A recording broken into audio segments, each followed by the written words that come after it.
Does the idea of flying carry-on only, especially for a longer trip, make you want to reach for a drink? Yeah, me too. Or at least it used to. So, welcome to the Two Tours video on traveling carry-on only. This is Deb.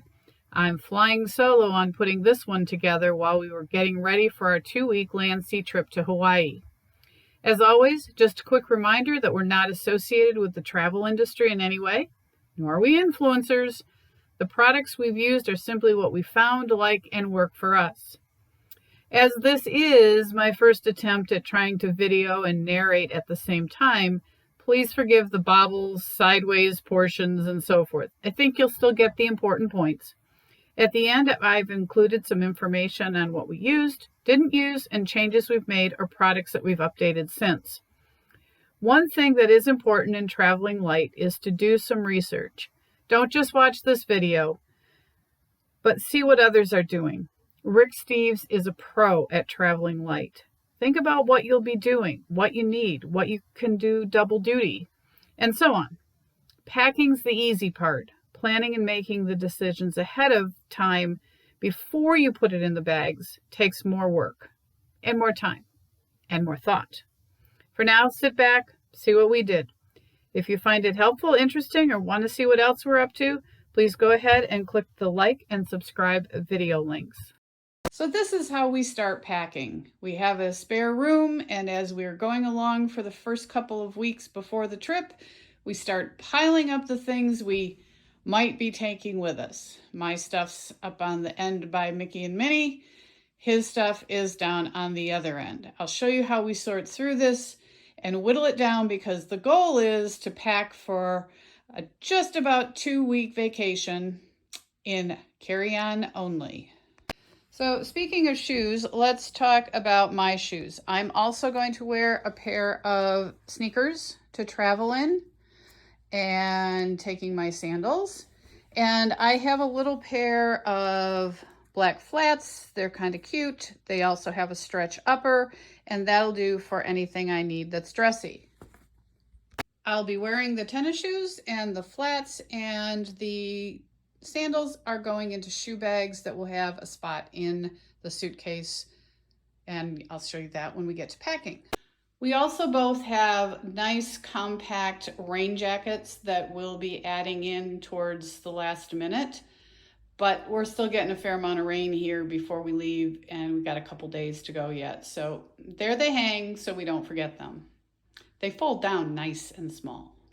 As I culled the stack I had here on the bed a few days ago, I decided that in addition to the pants I'm taking to travel in, I'm going to take these 3 skirts. As you can see, I'm working primarily around a navy blue color palette with a little bit of yellow thrown in. One of the reasons I like these skirts, aside from the fact that they're super comfortable, is that they actually look like a skirt. The short part is built in underneath, so these can double as skirts to wear to dinner. To go with those 3 skirts, the light blue, the navy blue, and the yellow print, I've narrowed down to 6 t-shirts. 3 are white, 1 is white with a little trim, which is a little fancier, but I'll probably wear that with the navy blue when we go to our luau. And then for a little color to mix it up, a light blue and a yellow. Everything can mix and match with the yellow, even that light blue in a pinch. I also am taking a pair of black athletic style shorts and 2 sleeveless tops, a pink and a white, to serve as cover-ups with my swimsuit or around the deck of the ship. But the short sleeve shirts could also go with the skirts if need be. Swimsuit, sleepwear, I tend to take a little shorty set, but whatever works for you, as long as it's not going to take up a ton of space. You're not going to need a robe on board a ship.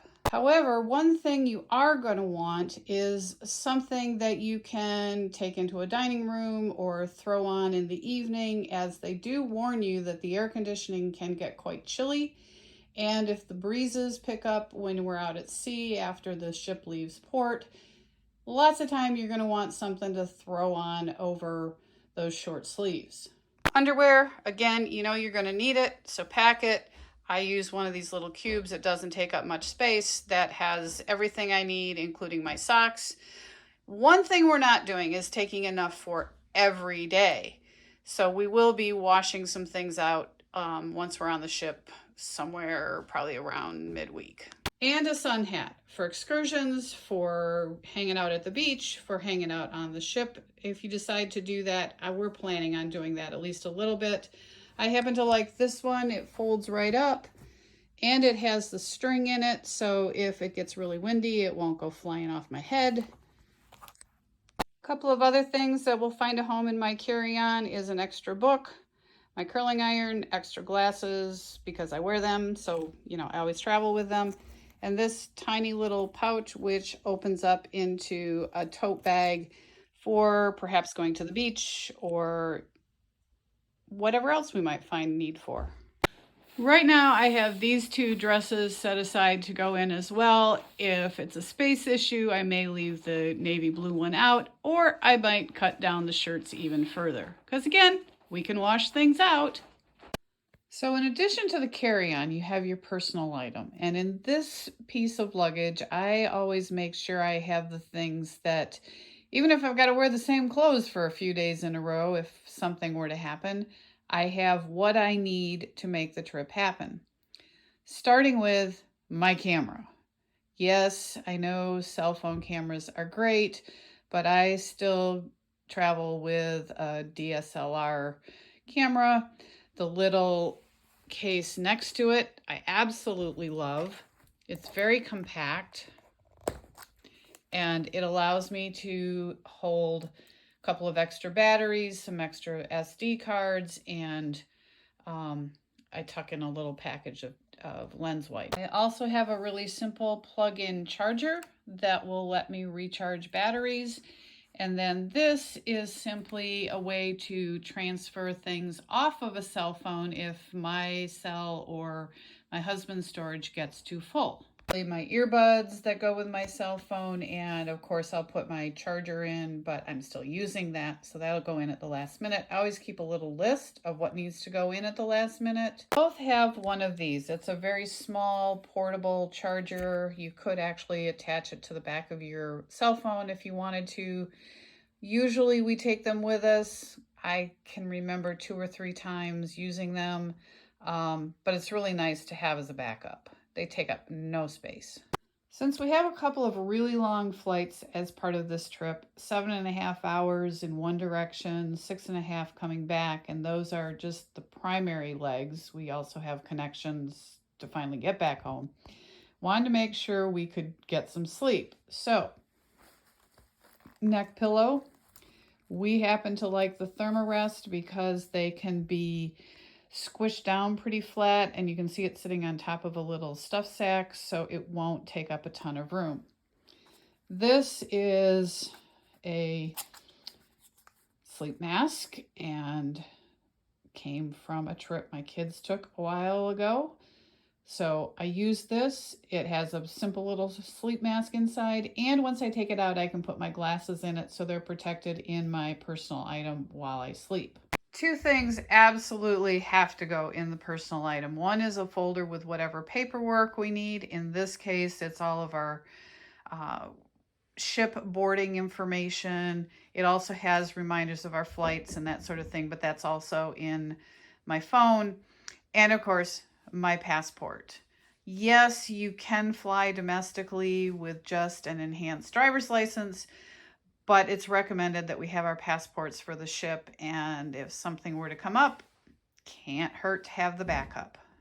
I don't usually fly with a ton of food, but we've learned over the years it's a good idea to have something. I also don't chew much gum anymore, so mints and lozenges for those airplane ear adjustments are a great idea. I put them in the little bags because it's easy to tuck them in here and there. This is my little pink case that will have a couple of Band-Aids. It'll have some over-the-counter meds along with a couple of prescription meds. It tucks in. It always goes in my personal item, so it travels with me just in case that carry-on ends up getting gate checked for lack of space. Purse, wallet, phone, carrier combination. It tucks in so that I have it. It also has, you know, the usual things you find in a wallet. And if we're in port, if we're doing something where I need a small bag to carry things, it's right there ready to go. Okay, yes, I'm taking a real book. I know a lot of people these days do everything on tablets, but I like a real book. If I'm going to take it up on deck for the ship or to a beach or something, I find electronics are harder to read. The book on Hawaii, which has a lot of notes in it on things for the different ports, will either go in my personal item or it may go in my husband's. The small blue book is our journal, and then you can't journal, and sometimes you just need a pen, so a couple of pens go in. And finally, a few odds and ends. My sunglasses, a nail file, a little flashlight, a lipstick and a chapstick, and then a little mirror. Like I said, it's gonna be a couple of long flights. Sometimes you gotta spruce up. So let's talk jewelry for a second. Almost exclusively when I travel, I simply take the hoops and the locket that you see on the top of this set of jewelry. But this is a cruise, and there will be nights where we need to dress up a little more. Everything you see here is costume. It's inexpensive, but it's full of bling, full of fun.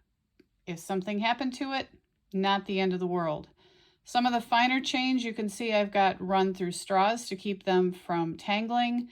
I'll run the other two through a slightly larger straw, and then they will all go into my little roll-up jewelry bag that can go in either my personal item or my carry-on. And there you have it, the necklaces with the chains all through the straws in the center, a few safety pins in case they're needed up in the very top, earrings on the bottom left, and bracelet and a barrette down on the bottom right. Roll it up and I'll tie it up and it'll be ready to go. Instead, I'll break my toiletries into two smaller containers or bags. The first one is going to be mostly liquids. And yes, even though I have the zip one, I'm going to put the liquids in the 1 quart bag, making sure everything is 331 compliant for TSA. That does mean a couple of things that need to go, like some wrinkle releaser is going to go in Greg's 311 bag. However, I do put this bag inside this one, as it's just a little easier to get in and out and maneuver with. But with that red on there, if I need to, it's really easy to take out for TSA to look at if need be. As you can see, there's a little more room in there. So for instance, when we're coming back on this trip and we have an overnight flight, I could stick in a toothbrush or a comb or something like that that isn't strictly liquids, and it would be okay because the liquids are in the other bag.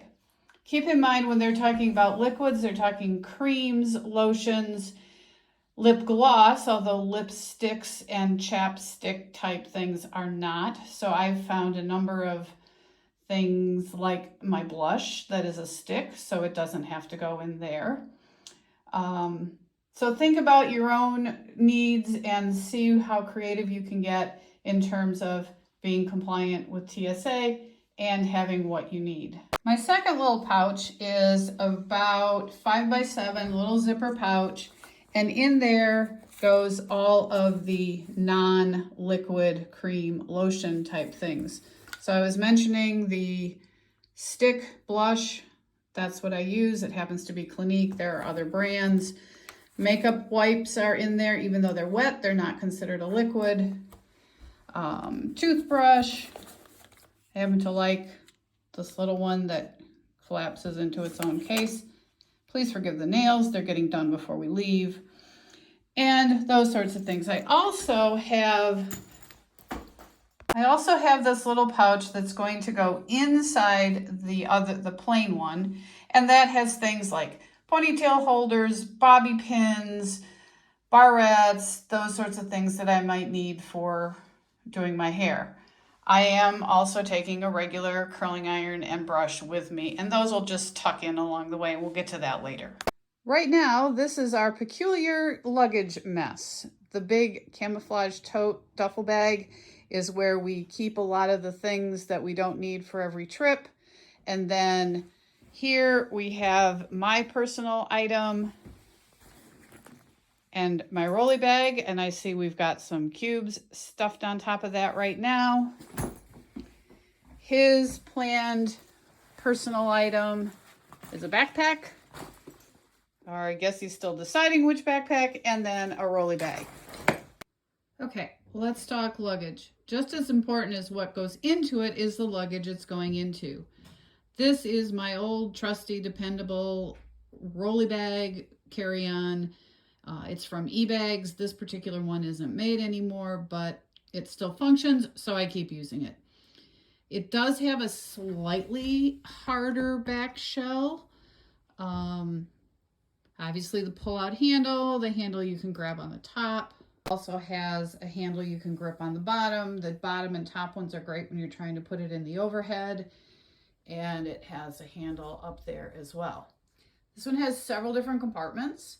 It also is made so that it can zip open to be a bit fuller, and it does still stay within the dimensions when I open it fully up, but I always pack with it zipped down. Don't forget to put an identifying tag on your luggage, just in case it does get gate checked. I always put C reverse with my information on the other side because you never know who's hanging around.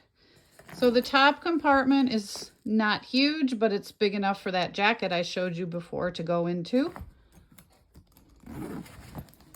This one on the very front is not deep, but if I need to slide something in there that's flat, it could take that. This front one is one of my favorites. It's surprisingly deep for the way the bag is made.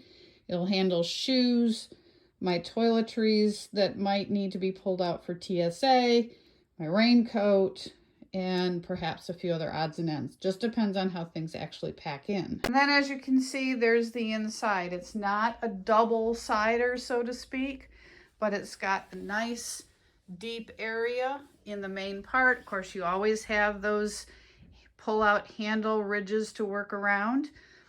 Couple of mesh pockets in the top, and I always pack some Ziploc baggies just because you never know what might be wet when you have to pack up. This is my personal item. It does fit the dimensions for United and international flights. That's something that's really important to do. Not all airlines have the same dimensions for personal items or carry-ons, so be sure you check those. This is one I just picked up a couple of trips ago because my old one wasn't cutting the grade anymore. Front pocket, which I usually use for things that are flat, and it's right there, handy and convenient. So as soon as TSA is done with my phone to see my ID and my boarding pass, it goes in there. So then it's not sitting separately in a bin going through the scanner. The second front pocket is an organizer's dream. It's got two sections right here. It's got a section here with a snap. It has a zipper pocket, two zipper pockets, a place for pens, and another little compartment right here.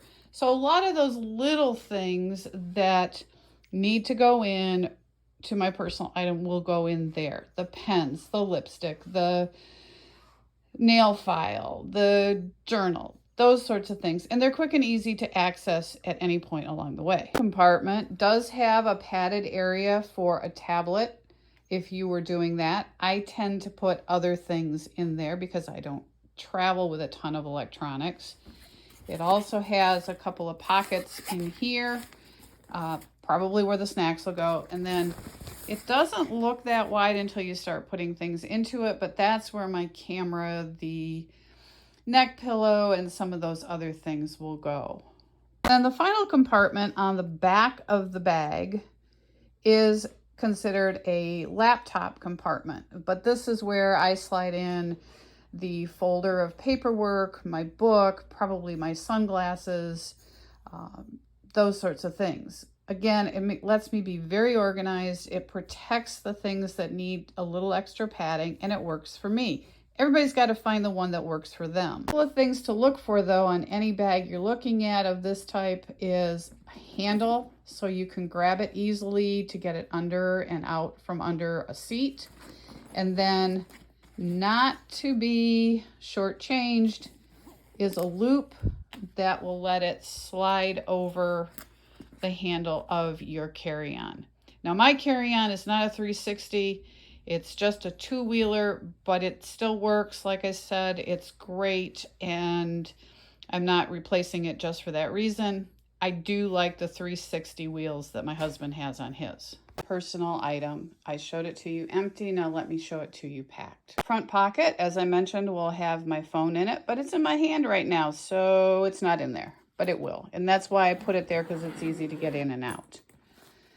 This one, as I talked about, has things like my journal, my headphones, my charger cord will go in there, and those little bits and bobs that I want to make sure we have. One thing I didn't mention before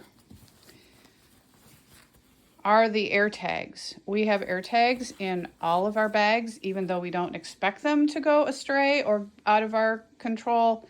One never knows what's going to happen. While a lot of the airlines do have some tracking on bags that get checked or gate checked, even if you weren't planning on checking things, you do have to have the app for that, and you should have the app because it makes boarding passes and all that sort of stuff easier. Again, this is my center section. Sorry about that. And in here, my camera, my neck pillow. I've got a little case in there. I found a soft one so I can use that for my glasses instead.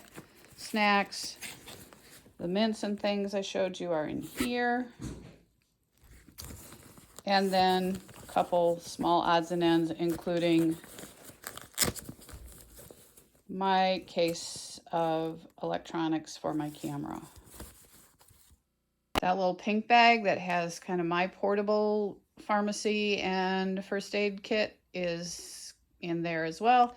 And you can see I still have room. I can add a water bottle or pick up food in the airport and tuck it in there, whatever. In the supposed laptop section, because I'm not taking a laptop, I have my folder with paperwork, the book I'll read,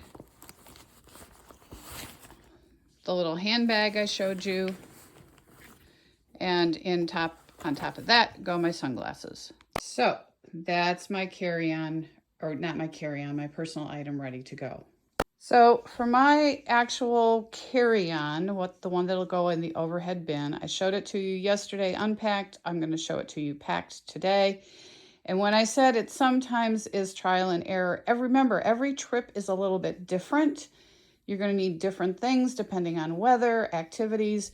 So you want to give yourself some time to try it out, think it through, and you might find out that you forgot something, like toothpaste. Okay, this is my front pocket. As I said, this little one up top here has my slightly warmer jacket that squishes down little. Inside here, I have my sandals, I have my flats, an extra book because I read a lot.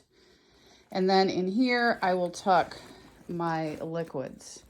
As I mentioned before, I think, the liquids are actually in a Ziploc inside this case, but I use that because it's convenient when we get to a hotel. And if I wanted to, I could put, say, a toothbrush or something in there for easy access. I do have a raincoat, and that will tuck in here. Okay, inside my suitcase, and this is where some of the trial and error came into play.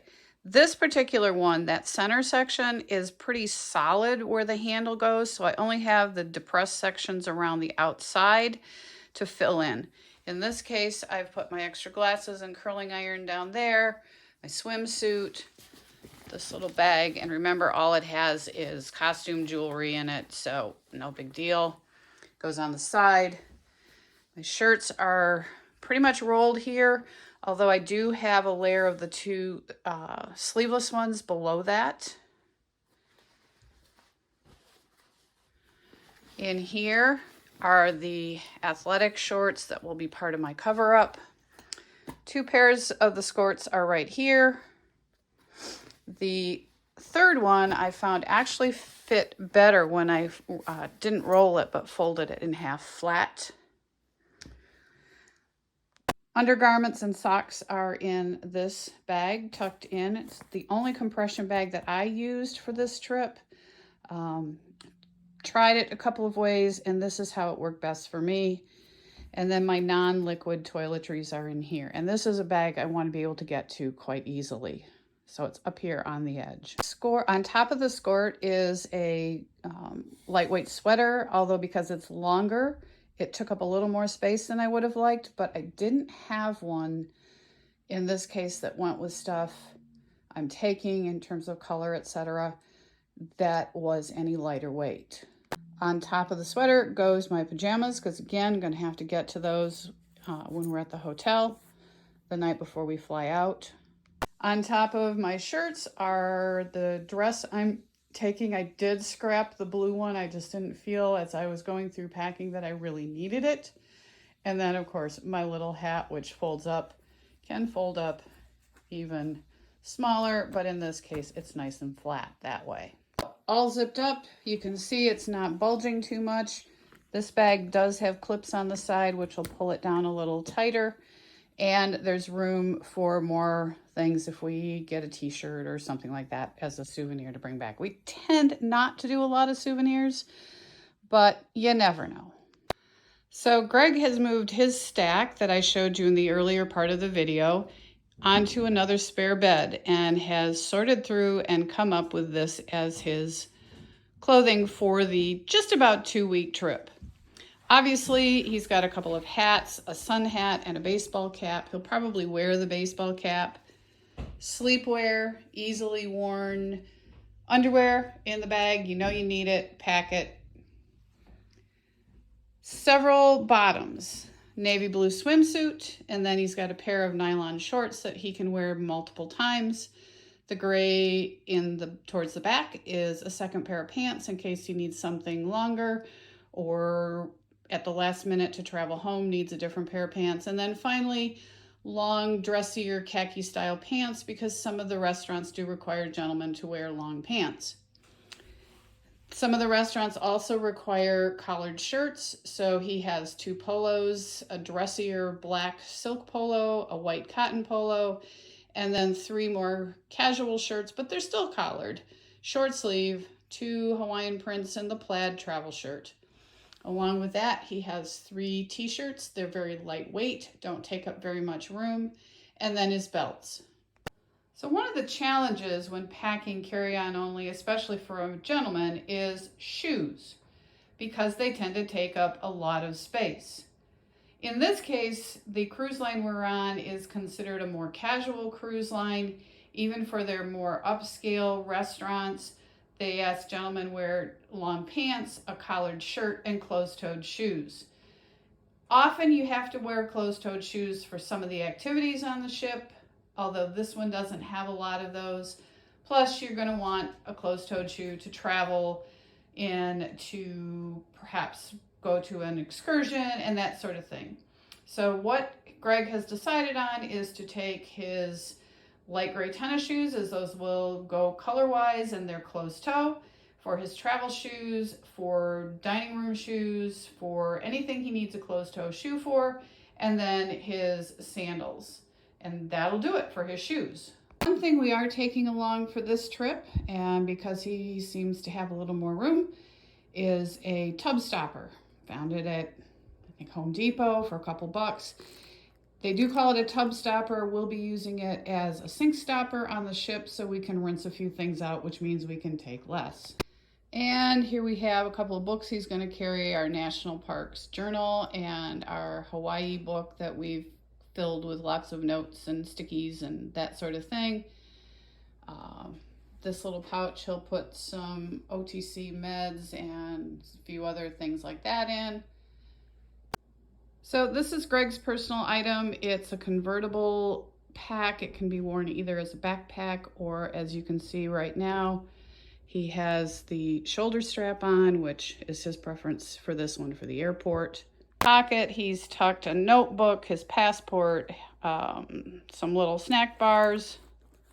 Of course, he has some more pens. The idea of pens might sound a little goofy, but in this day and age, hotels pretty much don't have them around anymore, so we always have a notebook and some pens with us just for whatever we need.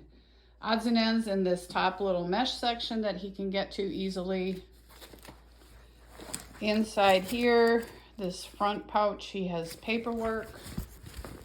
Inside here, he has the silk sheet / blanket and his neck pillow. So one of the things, as I get ready to show you how we think we've ended up packing, I want to share is that this is not a one and done deal when we pack. We start a few days early, even after we've collected things, sort through it, and then about either the day before or usually 2 days before, when we have time, we'll do a trial pack, because sometimes it's trial and error to see how it fits best. This is my husband's suitcase, Greg's suitcase. In this top pocket, he has his bag of liquids for 311 for TSA in case he has to get it out. His raincoat will go in here. Inside, he has packed his, looks like his pajamas he put in there. I'm not sure where he ended up putting his sandals. We'll find those. The rest of his toiletries. And then he ended up going primarily with packing cubes. So in the bottom, to fill in space, you can see he's got some socks and some t-shirts rolled up and a little first aid kit, kind of a thing we always take with us. After that, he put in a large packing cube, which has his trousers, his shorts, those sorts of things. On top of that came this one, which has the rest of his shirts in. And then finally, he has this one, which I believe, probably getting this wrong after I took it out. And then that one. He still has to put his hat in, a couple of odds and ends, but pretty well packed. He did decide not to take the loafers, did a little more research, and determined he does not need them. First of all, thank you for watching. Here's what worked and what didn't, for us at least. Overall, we were able to do these 13 days carry-on only. We did not need to pull out the stowaway tote, turn it into a carry-on and check either a rolling bag, or, as I saw a couple of people do, purchase another bag to check through. We did not use the wrinkle release spray. I don't think we'll take that again. We did work around base color palettes. Doing that and not worrying about whether you're wearing things more than once helps when traveling light. Remember, these people are probably never going to see you again. It also helped to plan to wash out underwear partway through. I mean, we all wear it. We all got to wash it. So whatever.